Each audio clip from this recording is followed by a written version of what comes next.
primer libro de Samuel, capítulo 4. Primera de Samuel, capítulo 4.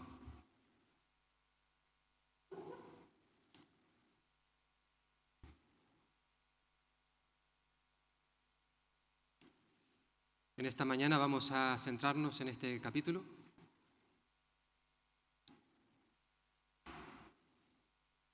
Básicamente, con el capítulo que vamos a ver hoy y en los próximos domingos, del capítulo 4 al capítulo 7, como se nos recordará luego al comienzo de ese capítulo 7, este periodo que abarca estos capítulos aproximadamente transcurren un poquito más de 20 años, Hasta ahora hemos estado viendo sobre todo algo acerca de la familia de Samuel y de manera especial en el último estudio vimos concretamente cuando Samuel, siendo un adolescente aproximadamente de unos 12 años, entre 12 y 16 años, él comienza el ministerio profético. Uno esperaría que a partir de ahora, estemos viendo esta función ministerial de Samuel, pero lo cierto es que a partir de ese momento que vimos final del capítulo 3 hasta el principio del capítulo 7, Samuel desaparece de la escena bíblica. No se va a hablar de él. El autor de este libro, creemos que fue evidentemente Samuel, consideró que más que hablar de él y del ministerio que iba a desarrollar, prefirió centrarse concretamente en un objeto que había en el tabernáculo, en la casa del Señor. Era un mueble que conocemos como el arca de Dios. Del capítulo 4 al capítulo 7, hasta en 37 ocasiones se hace referencia al arca de Dios, aunque puede tener otros nombres, el arca de Jehová, el arca de Dios, el arca del pacto, recibe diferentes nombres en la Biblia. Es interesante recordar, como ya vimos al final del capítulo 3, donde hay un reconocimiento por parte de todo Israel de que realmente Samuel es un profeta fiel a través del cual Dios habla.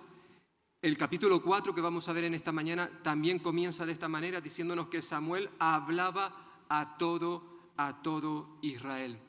Ahora bien, esos cambios que todos esperaríamos que se viesen pronto en la nación israelita, lo cierto es que no va a ser así. Samuel es reconocido como profeta de Dios, pero ese reconocimiento no se produce de la noche a la mañana, no. Realmente van a transcurrir algo más de 20 años. Como he dicho, es lo que encontramos en estos capítulos del 4 al 7. Después de un poquito más de 20 años, nos dirá versículo 2 del capítulo 7, pues nuevamente aparece Samuel y al final ese reconocimiento se hace tangible, visible por parte de la nación. Pero durante estos 20 años, en cierta forma, el pueblo de Dios, el pueblo de Israel, seguía en la misma condición, donde cada uno hacía lo que bien le parecía. Es esto lo que recogemos en el libro de Jueces, que ya hemos hecho mención de esto en varias ocasiones, y es lo que seguimos viendo durante estos capítulos 4 al 7. Y durante estos años, Israel, a pesar de que tenía un profeta en medio de ellos, un profeta a través del cual Dios manifestaba su voluntad, sin embargo, Israel seguía sin escuchar. Israel seguía debilitándose espiritualmente. Y esto es lo que vamos a recordar con este ejemplo que vamos a ver hoy en el capítulo 4, donde básicamente se nos recuerda que Israel seguía sin confiar en Dios. Y evidentemente cuando dejamos de confiar en Dios y confiamos más bien en otras personas o en cosas, pues hay consecuencias, ¿verdad? Y el capítulo 4 básicamente lo podríamos dividir en dos partes. Por un lado está el versículo del 1 al 10, donde encontramos el relato de una derrota ya anunciada. Lo había hecho el profeta, el varón de Dios, ahí en el capítulo 2, donde había comunicado lo que le iba a suceder a la familia de Elí, y que eso evidentemente iba a afectar a toda la nación del pueblo de Dios. Dice versículo 1 y 2 de este capítulo que Samuel hablaba a todo Israel, y por aquel tiempo salió Israel a librar batalla con los filisteos y acampó junto a Ebenezer, mientras los filisteos acamparon en Afec. Los filisteos presentaron batalla a Israel y trabándose el combate, Israel fue vencido delante de los filisteos, los cuales hirieron en el campo de batalla como a 4,000 hombres. Es interesante que ya desde el primer versículo se nos informa acerca de los filisteos, que fue uno de los pueblos que más batallaron, por así decirlo, contra la nación de Israel. Se libraron muchas batallas entre los filisteos y los israelitas. No es la primera vez que aparecen los filisteos aquí, ojo, ya en el libro de Jueces, en más de una ocasión se hace referencia a esta nación. Lo cierto es que el pueblo de Filisteo fue utilizado por Dios como un instrumento para juzgar a la nación israelita.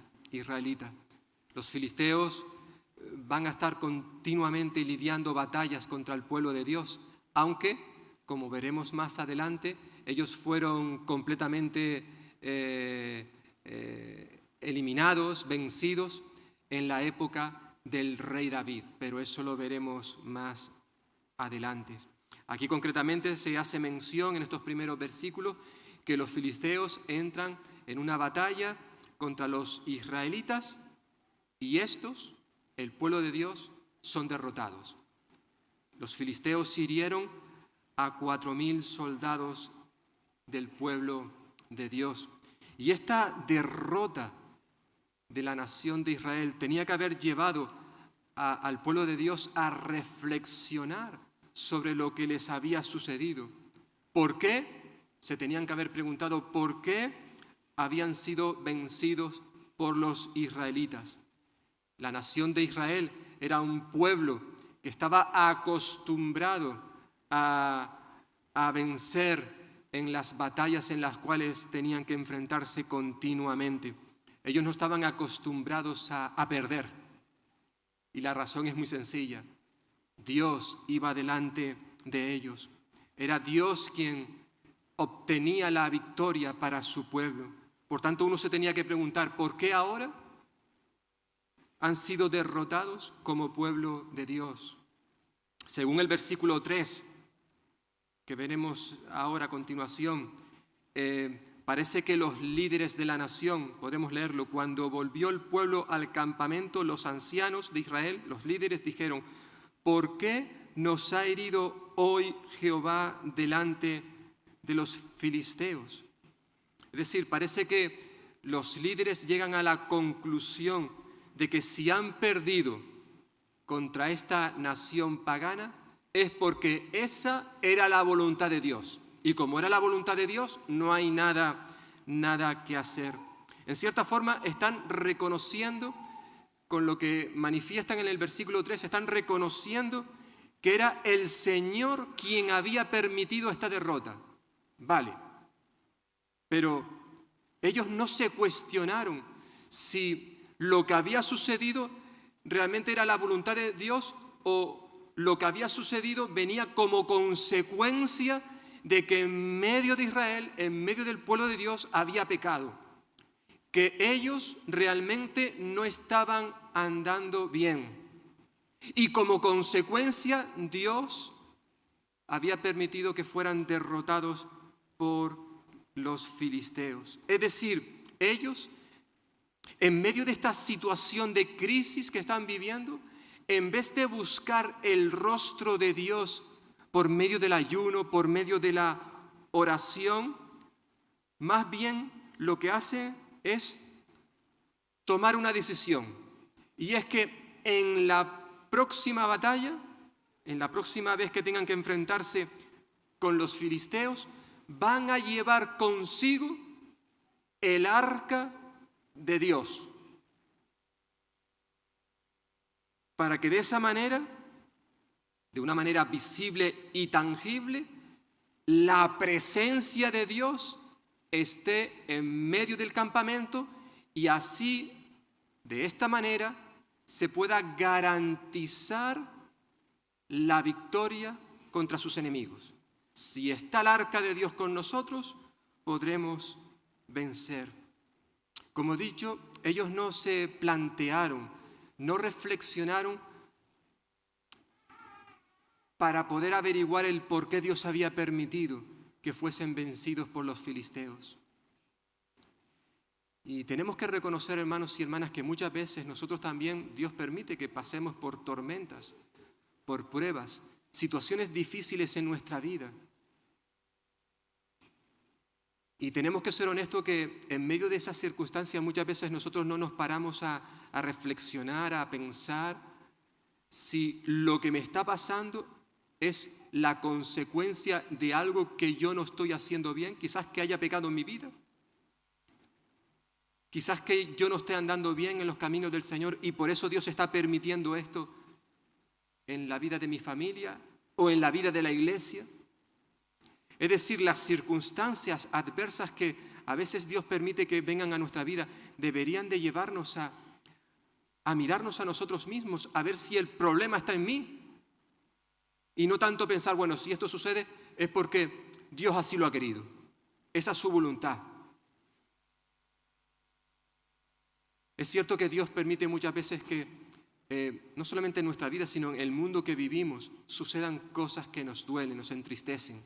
Yo, hermanos y hermanas, no creo que sea la voluntad de Dios que haya una guerra en Ucrania, por ejemplo, y que estén muriendo muchas personas. Yo no creo que esa sea la voluntad de Dios. Dios lo permite, como permite muchas otras cosas en este mundo, pero no es su voluntad que estas cosas sucedan. Tristemente, el problema está en el corazón del hombre, que le da la espalda a Dios, se rebela contra Él, y como consecuencia, pues suceden las cosas que suceden. Dios las permite, pero esa no es su voluntad en muchas ocasiones. Por eso la importancia de que cuando en nuestra vida, a nivel individual, como también a nivel de iglesia, cuando suceden cosas que nos entristecen, cosas que nos hacen tambalear, cosas que no entendemos y nos preguntamos el por qué Dios las permite en nuestra vida, quizás tendríamos que, como el salmista, decirle, Señor, examina mi corazón, pruébame, observa si en mí hay camino de perversidad, porque si realmente en mí hay camino de perversidad, pues ayúdame para poder caminar por el camino recto, para poder hacer a tu voluntad.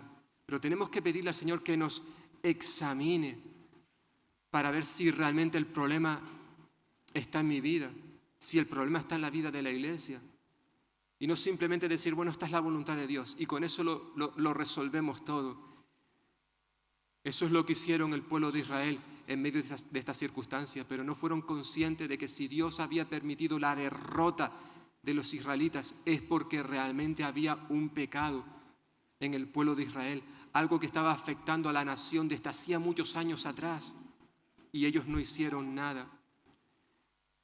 Tristemente ellos consideraron que llevando el arca con ellos, el problema estaría resuelto.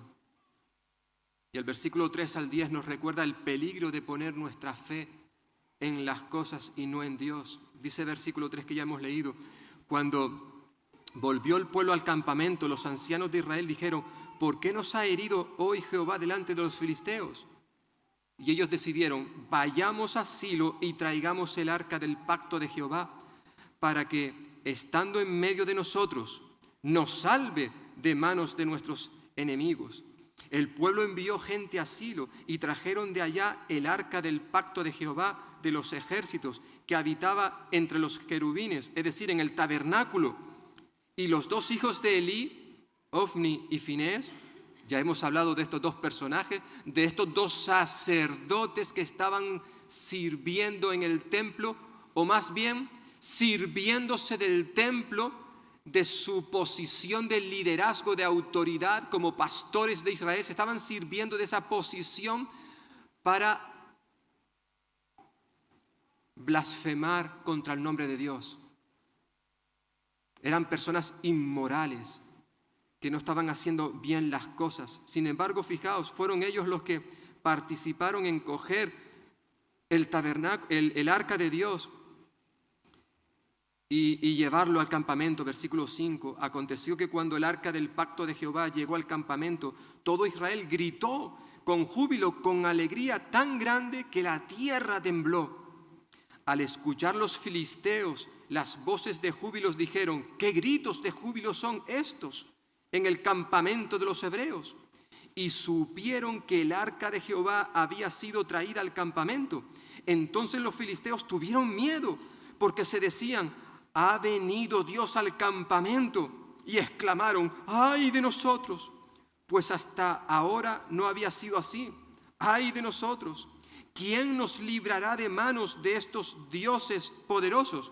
Es decir, los filisteos hablaban del Dios de Israel como dioses en plural. No tenían toda la información que el Dios de Israel es un solo Dios. Y ellos decían: estos son los dioses que hirieron a Egipto con toda clase de plagas en el desierto. Que eso tampoco era cierto, ¿verdad? Las plagas no sucedieron en el desierto, sino que fue en Egipto. Por tanto, entre ellos se decían: esforzaos, filisteos, y sed hombres, para que no sirváis a los hebreos, como ellos os han servido a vosotros. Sed hombres y pelead. Pelearon pues los filisteos, e Israel fue vencido. Cada cual huyó a su tienda, y hubo una muy grande mortandad, pues cayeron de Israel 30,000 hombres de a pie. Como bien recordaréis en su momento cuando estuvimos viendo el libro de Éxodo, el arca era un mueble que se encontraba en el tabernáculo. El tabernáculo, la casa del Señor, estaba dividida, por así decirlo, en dos partes: el lugar santo y el lugar santísimo. En este lugar, en el lugar santísimo, se encontraba el arca de Dios, en el cual, en ese lugar, el sumo sacerdote podía oficiar, pero esto lo hacía solo una vez al año. Podía entrar en ese lugar santísimo ante el arca de Dios. Y nos dice que el pueblo de Israel, en medio de esta situación de adversidad, tomó el arca de Dios. Recordemos que el arca del pacto, el arca de Dios, simbolizaba la presencia de Dios en medio del pueblo. Eso fue lo que dijo el Señor allí en Éxodo capítulo 25. Yo me manifestaré a Israel allí, en ese lugar, en el lugar santísimo, en el arca del pacto. Por tanto, los israelitas, al tomar la decisión de llevarse el arca de Dios a la guerra, estaban diciendo que el poder para vencer al enemigo no estaba en Dios mismo, sino que el poder estaba en ese mueble, en ese objeto, en el arca del pacto. Es decir, este mueble, este objeto se convirtió en una especie de amuleto, de talismán, en un objeto supersticioso, una especie de objeto que iba a garantizar la victoria en medio de los filisteos. Dicho de otra manera, el pueblo de Israel, en vez de poner su confianza en el Dios que les había estado guiando a lo largo de tantos años, lo que hicieron fue poner su confianza en un objeto que simbolizaba la presencia de Dios, pero que no era Dios. Y esta clase de creencias, hermanos, hermanas y amigos, esta clase de creencias, de supersticiones que convierten los símbolos que Dios nos ha dado para ayudarnos a adorarle, pero que luego más bien se convierten en obstáculos, en piedras de tropiezo para la vida de los hijos de Dios, como vemos que sucedió aquí en el pueblo de Israel. Esto es un problema que también tenemos hoy en día en nuestras iglesias, en las iglesias evangélicas, y tenemos que reconocerlo así. ¿Cuántas iglesias han tenido serios problemas? No tanto porque se haya atentado contra una doctrina, una enseñanza bíblica, sino más bien por cuestiones de formas, de tradiciones, de celebraciones. Por ejemplo, ¿cuántas iglesias se han dividido porque sus miembros no estaban de acuerdo en la forma de repartir los símbolos? Si se tenía que utilizar una copa únicamente o copas individuales de tal manera que todos pudieran hacer uso de ella. ¿Cuántas veces ha habido problemas serios en las iglesias por estas cuestiones? Porque damos más importancia a las cosas, a los símbolos, a las tradiciones, que a la propia palabra de Dios, la cual es desplazada a un lado. Tristemente, eso no solamente vemos que ocurría en el pueblo de Israel, sino también ocurre en el pueblo de Dios en nuestros días. También sabemos que de igual manera hay en nuestra sociedad miles, millones de hombres y mujeres que se están dirigiendo a la eterna perdición, porque en vez de poner su confianza en Dios, en vez de poner la confianza en Jesucristo, el Hijo de Dios, la están poniendo más bien esa confianza en cosas o en personas. Cosas como la religión, la tradición, los ídolos, las obras, cosas que realmente tienen su importancia, no cabe duda, pero que no son estas las que nos llevan a recibir la bendición de Dios. No son estas las que nos dan la salvación. Por eso, tristemente, al igual que sucedió con el pueblo de Israel, que pensaban que el arca de Dios les iba a garantizar la victoria, la salvación en medio de sus enemigos. Tristemente, al igual que eso no ocurrió con ellos, tampoco, querido amigo, amiga, que puedas escucharnos en esta hora o más tarde a través de internet, tampoco estas cosas te van a salvar a ti. No, nada de ello va a producir nuestra salvación cuando dejamos de confiar en Dios y más bien confiamos en estas cosas. Estaremos alejándonos cada vez más de Dios y acercándonos cada vez más a nuestra eterna perdición. Por eso la importancia, hermanos, hermanas y amigos, como nos invita el autor de la epístola a los Hebreos, la importancia de poner nuestros ojos, fijar nuestra mirada únicamente en el Señor Jesucristo. Es interesante que ahí el autor de esta epístola, después de que en el capítulo 11 ha descrito, ha dado una lista de hombres y mujeres que destacaron por su fe en Dios, hombres y mujeres que pusieron su confianza en el Dios que les había librado, en el Dios que les había bendecido, les había salvado. Es interesante que después de hacer esa lista, esa descripción, probablemente una lista que no está completa, ¿verdad? Una vez que la da, el capítulo 12 de esa epístola, comienza el autor diciéndonos que no se trata de poner nuestros ojos, de observar a esas personas. Es cierto que esas personas son un ejemplo para nosotros, decía el autor. Por eso nosotros, teniendo a nuestro alrededor tantas personas que han demostrado su fe, esa nube de testigos, diría otra versión, dice ahí el autor de esta epístola, dejemos a un lado todo lo que nos estorba y el pecado que nos enreda, y corramos con fortaleza, con paciencia la carrera que tenemos por delante.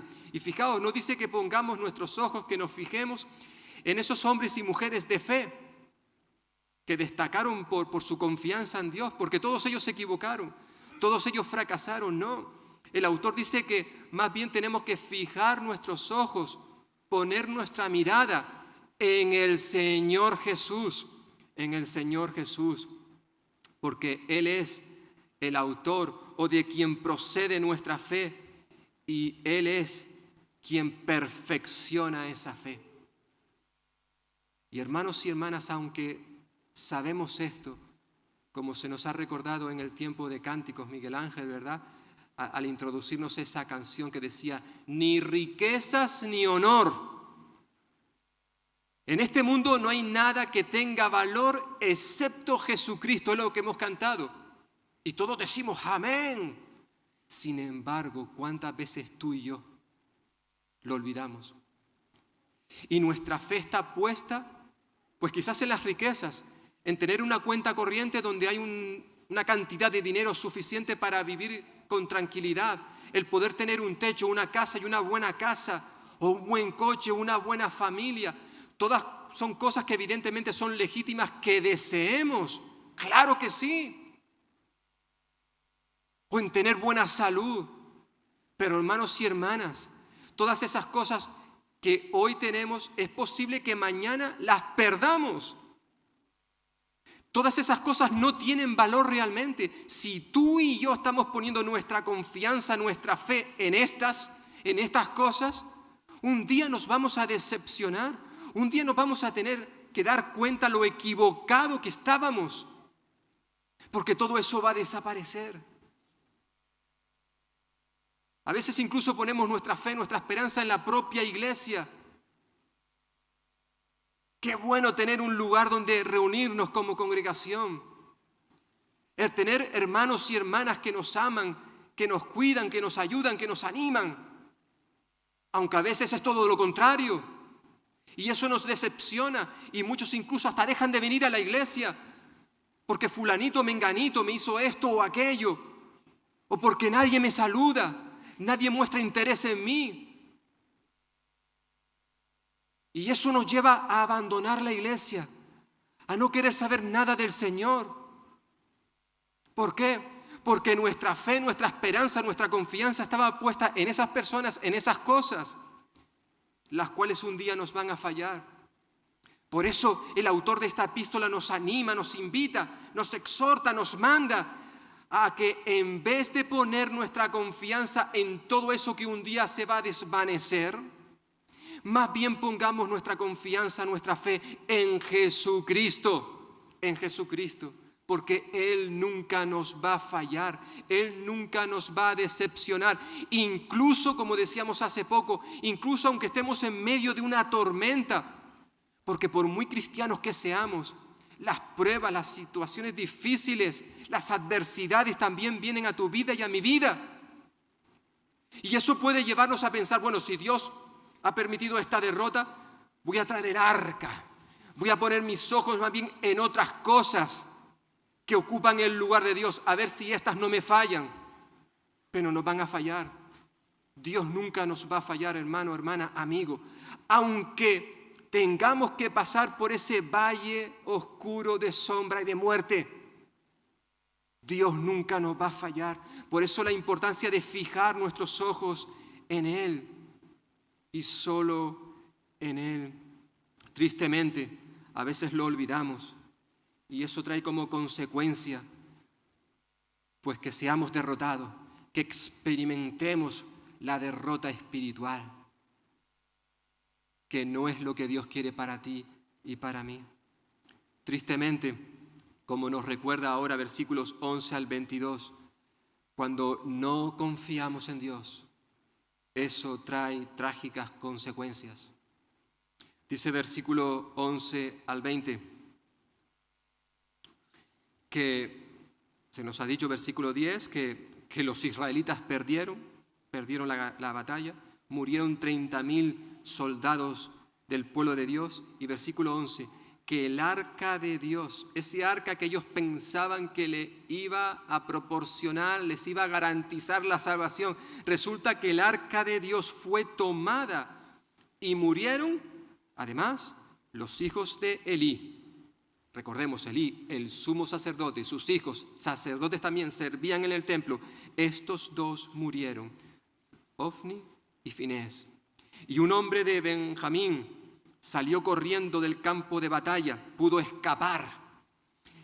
Y llegó aquel mismo día a Silo. Silo, recordemos, la ciudad, el lugar donde se encuentra el templo, la casa del Señor. Este hombre llegó roto sus vestidos y la cabeza cubierta de tierra, una señal de expresar su dolor, su luto por lo que había sucedido. Dice que cuando llegó, versículo 13, Elí estaba sentado en una silla vigilando junto al camino, porque su corazón temblaba, fijaos, temblaba a causa del arca de Dios. Evidentemente él como sumo sacerdote había autorizado que ese arca saliera de la casa del Señor. Él tenía que haberlo impedido. Era el sumo sacerdote, sabía que eso no estaba bien, pero lo permitió. Por eso durante ese tiempo que el arca estuvo fuera del tabernáculo, él dice que temblaba a causa del arca de Dios. Vino pues aquel hombre, aquel benjaminita, aquel soldado que había escapado, vino a la ciudad y al dar las noticias de lo que había ocurrido, toda la ciudad gritó de dolor, de duelo, de tristeza. Cuando Elí oyó el estruendo de la gritería, preguntó: ¿por qué hay tanto alboroto? Aquel hombre vino deprisa y le dio las noticias a Elí. Ya este tenía 98 años, se nos dice el texto que 98 años tenía Elí y sus ojos habían oscurecido, había perdido la visión, de modo que no podía ver. Dijo pues aquel hombre a Elí: vengo de la batalla, he escapado hoy del combate. Y le dijo Elí: ¿qué ha acontecido, hijo mío? El mensajero respondió: Israel huyó delante de los filisteos y hubo gran mortandad entre el pueblo. Ha muerto también tus dos hijos, Ofni y Finés, y el arca de Dios ha sido tomada. Cuando el mensajero hizo mención del arca de Dios, Elí cayó de su silla hacia atrás, al lado de la puerta, y se desnucó y murió, pues era hombre viejo y pesado, grueso. Había sido juez en Israel durante 40 años. Su nuera, la mujer de Finés, estaba embarazada y próxima al alumbramiento.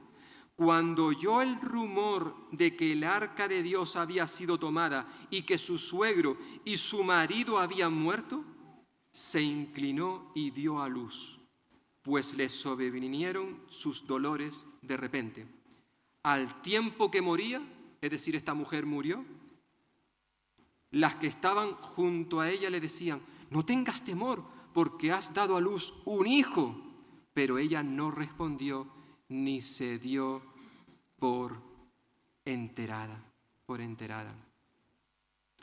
No cabe duda que el relato que se nos presenta en este pasaje es una de las historias familiares más dramáticas que encontramos en la Biblia. Pero el autor de este relato no quiere que centremos nuestra atención en lo que le sucedió a una familia en concreto, sino más bien él quiere que pongamos nuestra mirada en lo que le ocurrió al arca de Dios.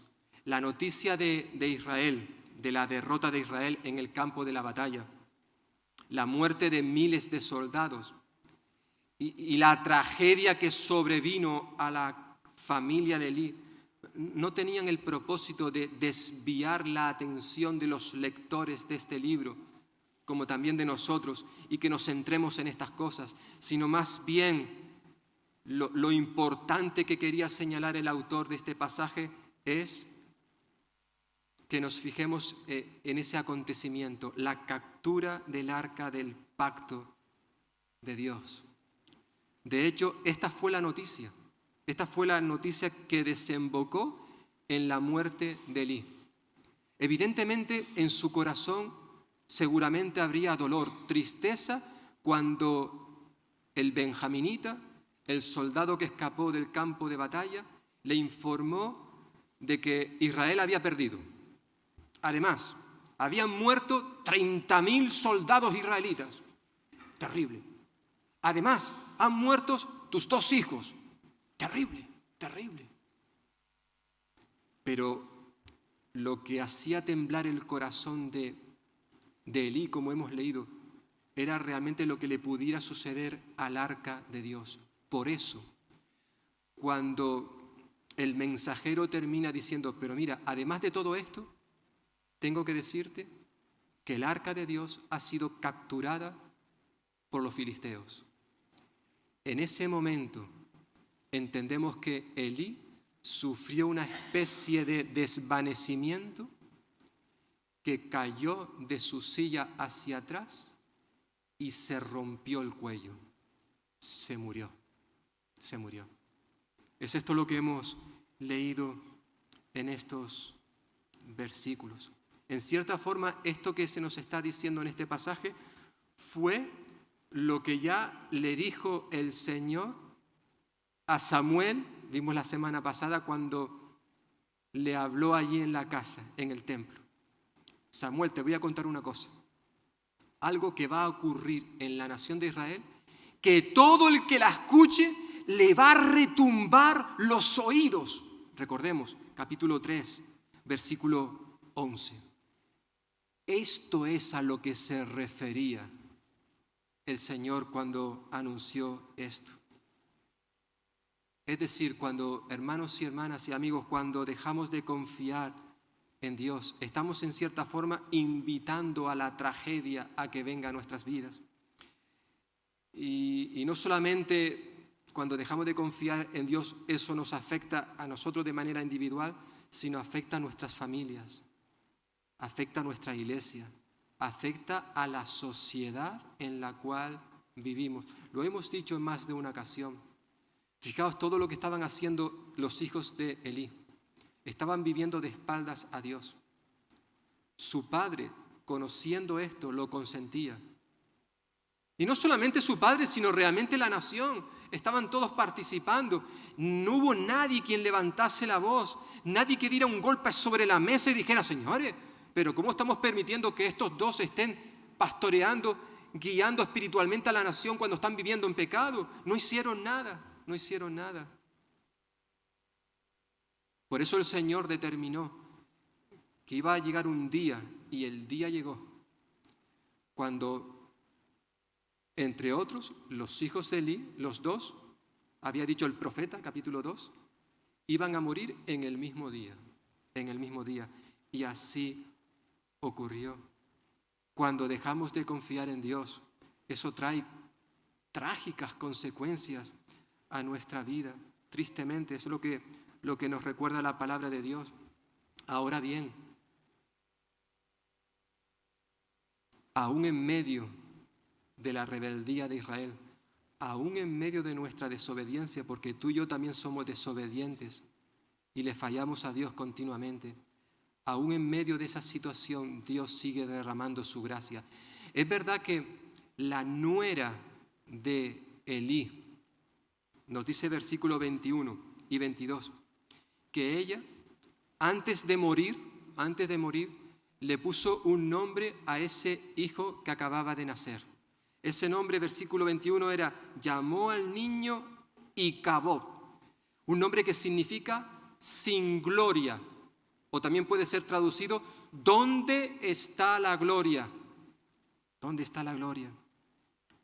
Él llamó al niño Icabod diciendo, la gloria ha sido desterrada de Israel por haber sido tomada el arca de Dios y por la muerte de su suegro y de su marido. Dijo pues, la gloria ha sido desterrada de Israel porque ha sido tomada el arca de Dios.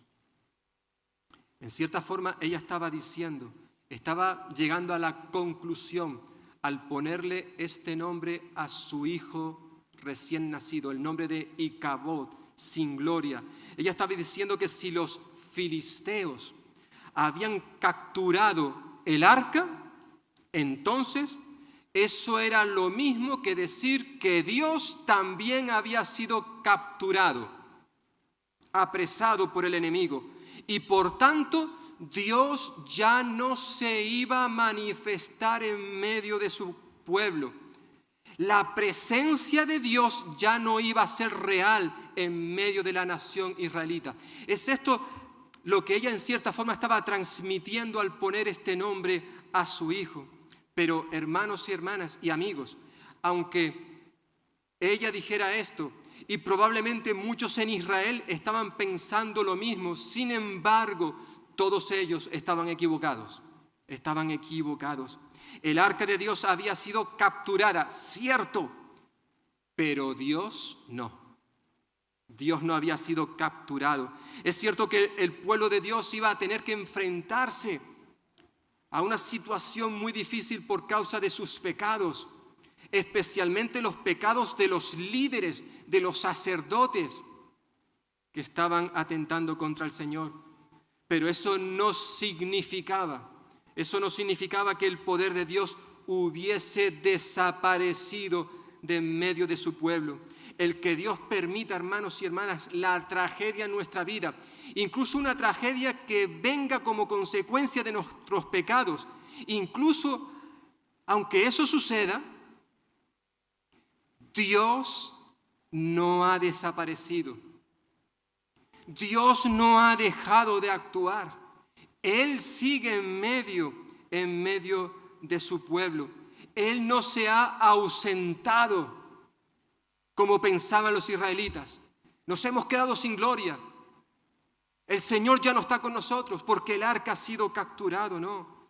Evidentemente Israel se equivocó. Se equivocó cuando puso su mirada, su confianza en el arca y no en el mismo Dios.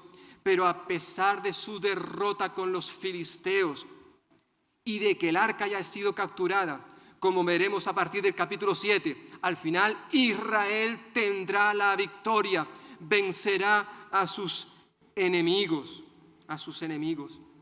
Y hermanos y hermanas y amigos que podáis escucharnos en esta hora, de igual manera sucedió en la cruz del Calvario, como vamos a recordar dentro de un momento. De igual manera sucedió en el Calvario cuando Cristo, después de haber sido capturado, que en cierta forma, como algunos han dicho, el arca de Dios era un tipo de Cristo, ¿verdad? El arca, en este caso Cristo, a pesar de ser capturado, humillado y clavado en una cruz, a pesar de haber sido derrotado, esto lo ponemos entre comillas, y ser clavado en aquella cruz por manos de los gentiles, diría Mateo capítulo 20. Como el arca fue capturado por los filisteos, gentiles también, ¿verdad? Sin embargo, sabemos que Cristo Jesús al tercer día resucitó y Él está ahora vivo. Y está a la diestra, a la derecha del Padre. ¿Y qué está haciendo allí? Pues como se nos recordaba el jueves pasado, Jesús, que está vivo, está intercediendo por ti y por mí. Esto es un misterio. Que Jesús está intercediendo, que Él esté orando a favor nuestro, para que cuando estemos pasando por situaciones difíciles, quizás situaciones que han venido como consecuencia de nuestro pecado, pues que aún en medio de esa situación podamos ser fortalecidos por Él. Cristo, cuando tú y yo fallamos, hermano y hermana, Él no desaparece, no nos quedamos sin gloria, no se produce un Icabod en nuestra vida. Aunque es cierto que a veces esa es la sensación, pero no es lo que el Señor quiere que sintamos, que experimentemos. Es verdad que a veces por nuestro pecado sentimos que Dios no está con nosotros, pero hermano y hermana, Él continúa a nuestro lado, no nos ha dejado solo. como dijo a sus discípulos, yo me voy, pero no os dejaré solos, sino enviaré para que esté con vosotros al Consolador, el Espíritu Santo, el cual mora en ti y en mí. En ti y en mí. Es cierto que a veces por nuestra conducta, por nuestro pecado, podemos impedir que el Espíritu Santo actúe, lo podemos entristecer, lo podemos apagar. Por eso el apóstol Pablo dijo, no apaguéis al Espíritu Santo. Él sigue estando en nosotros, en ti y en mí. Pero cuando no le vemos actuar en nuestra vida, no es porque Él no quiera hacerlo, sino porque nosotros se lo impedimos. Pero Él está en ti, está en mí. Cristo mora en nosotros también. Querido amigo y amiga, querido hermano y hermana, ¿en quién estamos poniendo nuestra confianza en el día de hoy? ¿En las circunstancias que nos rodean, cuando éstas son favorables? ¿Estamos poniendo nuestra confianza en la iglesia, en la Biblia, en la religión, en los sacramentos, en el bautismo? ¿En quién estamos poniendo nuestra fe? La Biblia nos dice que somos salvos por gracia, por medio de la fe. ¿Fe en quién? ¿En esas cosas? Espero que no. Espero que no. Somos salvos por medio de la fe en una persona llamada Jesucristo. Y es cuando estamos agarrados, es cuando confiamos en Él que podremos experimentar la victoria y no la derrota en nuestra vida como cristianos. Aunque es cierto que a veces tenemos que sufrir, experimentar esa derrota, repito, no por Él, no porque Él nos haya abandonado, no es porque Él haya sido capturado, no, sino por causa nuestra. Dios no te va a bendecir ni a ti ni a mí por las cosas que podamos hacer a favor de Él. Si yo hago esto o aquello, si yo voy a tal lugar y sirvo de esta manera, el Señor me va a recompensar, el Señor me va a bendecir. No. Dios nunca te va a bendecir a ti o a mí por las cosas que podamos hacer para ganar esa bendición o esa salvación. No. Si somos salvos, como hemos dicho, es por su gracia, por su misericordia.